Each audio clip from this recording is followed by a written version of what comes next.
कभी कभी सबसे खतरनाक जगह सड़क नहीं होती, सबसे खतरनाक जगह घर होता है।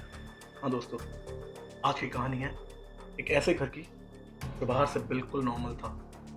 मेलबर्न का पॉइंट कुक इलाका, शांत सड़कें, फैमिली पार्क्स, एकदम सेफ नेबरहुड।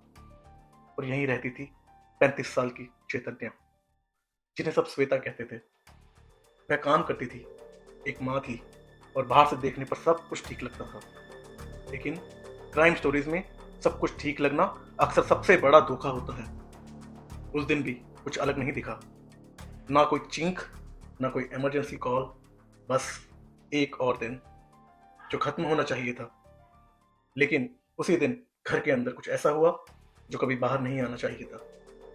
पुलिस इन्वेस्टिगेशन के अनुसार श्वेता और उसके पति के बीच एक लंबे समय से तनाव चल रहा था। माइग्रेशन प्रेशर, पर्सनल इश्यूज और बार बार होने वाले झगड़े।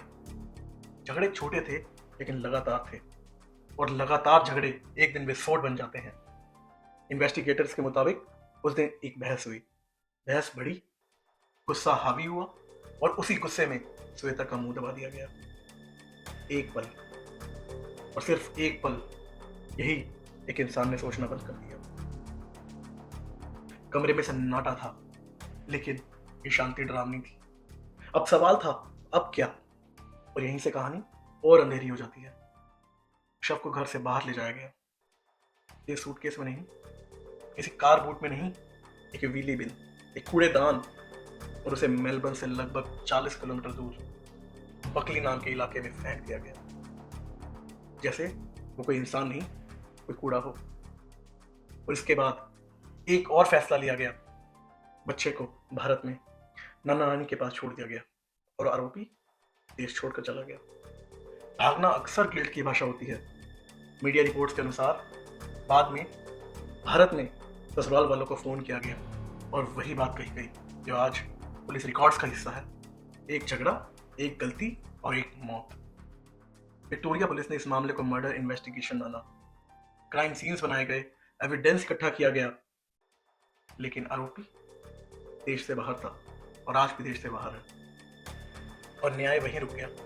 ये कहानी सिर्फ एक हत्या की नहीं है, यह सवाल है, हम रेड फ्लैग्स को इग्नोर क्यों करते हैं? हम एडजस्टमेंट के नाम पर कितना सहते हैं?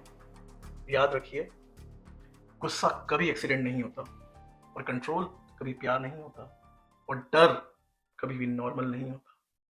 अगर आप या आपको कोई भी जानने वाला ऐसे रिश्ते में है जहां डर है, तो चुप मत रहिए। ऑस्ट्रेलिया में इमरजेंसी के लिए 000 डायल कीजिए। डोमेस्टिक वायलेंस सपोर्ट के लिए 1800 रिस्पेक्ट RESPECT डायल कीजिए। एक कॉल एक जिंदगी बचा सकती है।